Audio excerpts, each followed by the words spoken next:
Saudara, Badan Pengelola Tabungan Perumahan Rakyat angkat bicara soal aturan iuran Tapera yang memotong 3% gaji karyawan. Komisioner BP Tapera menyatakan iuran Tapera 3% adalah untuk stabilitas bunga cicilan KPR. Aturan soal iuran tabungan perumahan rakyat yang memotong 3% gaji karyawan masih mengundang banyak tanya. Komisioner Badan Pengelola Tabungan Perumahan Rakyat Heru Pudio Nugroho menegaskan iuran Tapera 3% adalah untuk stabilitas bunga cicilan KPR. Selain itu, konsep gotong royong dalam program Tapera bertujuan membantu masyarakat berpenghasilan rendah yang belum punya rumah dengan ikut menabung.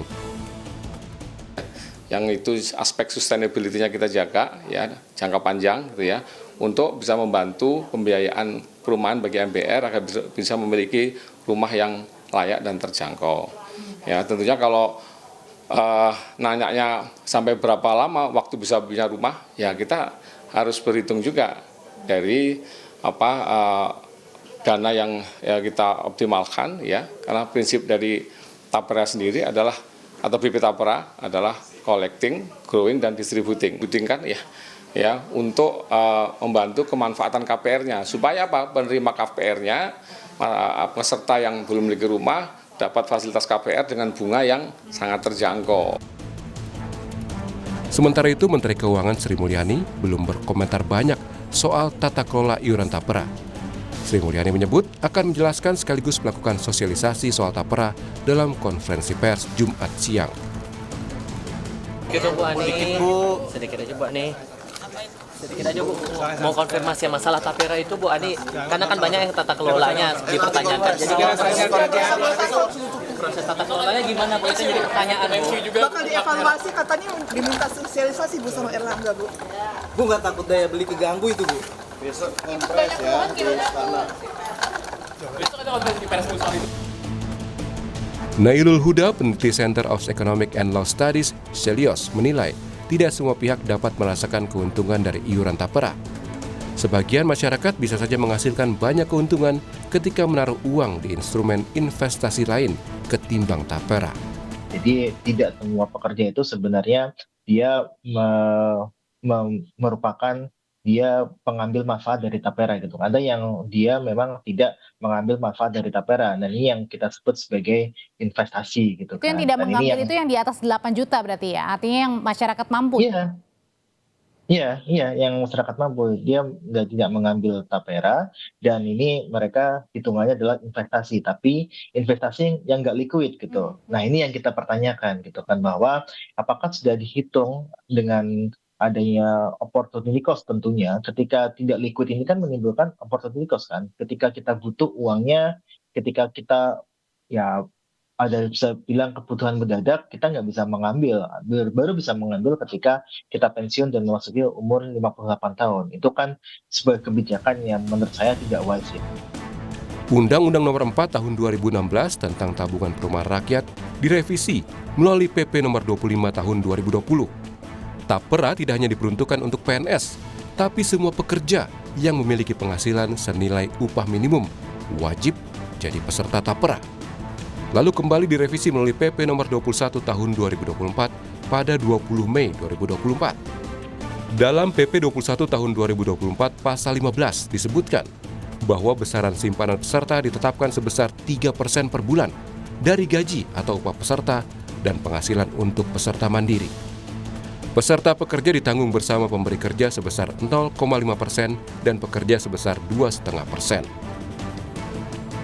Sebelum terbentuk Tapera, badan ini bernama Bapertarum PNS atau Badan Pertimbangan Tabungan Perumahan Pegawai Negeri Sipil. Badan ini dibentuk dari Kepres Nomor 14 Tahun 1993 dan ditetapkan tanggal 15 Februari 1993. Tugasnya membantu membiayai usaha peningkatan kesejahteraan PNS dalam bidang perumahan, baik PNS pusat maupun daerah dengan pemotongan gaji. Namun, Bapertarum bermasalah di pengelolaan manajemen dan resmi bubar 2018. Dana dari Bapertarum dialihkan ke Tapera sebesar 11,8 triliun rupiah atau 5,04 juta peserta PNS. Dan baru dikembalikan ke peserta tahun 2023 sebesar 1,8 triliun rupiah kepada hampir 446.000 PNS. Presiden Jokowi sebelumnya menyatakan telah menghitung soal aturan iuran tapera sebelum menaikkan kebijakan ini. Jokowi menilai pro kontra jadi hal biasa dalam aturan baru. Liputan Kompas TV.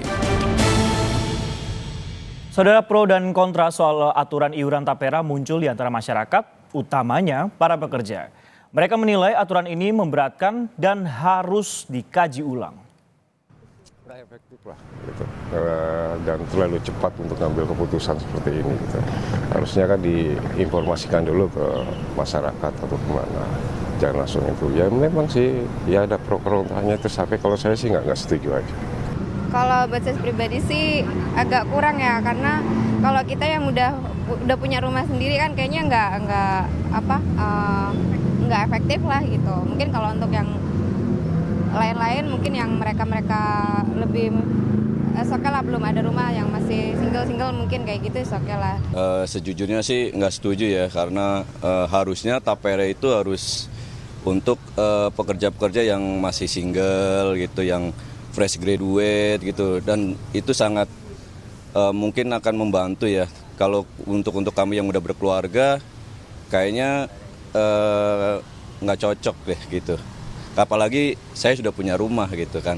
Kalau menurut saya cukup memberatkan ya, karena kan selama ini kita udah banyak potongan ya dari PP 21, terus jam sostek gitu sih. Kalau menurut saya dengan tapera ini yang mungkin manfaatnya nggak bisa langsung dirasakan, mungkin buat karyawan seperti saya, ya itu cukup memberatkan.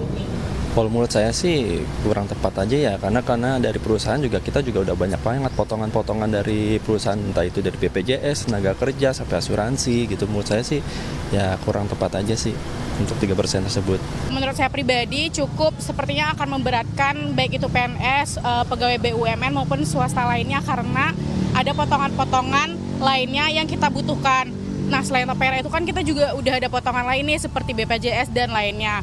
Nah, yang menjadi polemik itu karena si tapera ini diduga ataupun dianulir akan bisa mulai dicairkan ketika si pegawainya pensiun, atau bahkan ada pegawai juga yang sebenarnya udah punya rumah kan, tetapi kenapa harus punya potongan tapera itu untuk subsidi silang.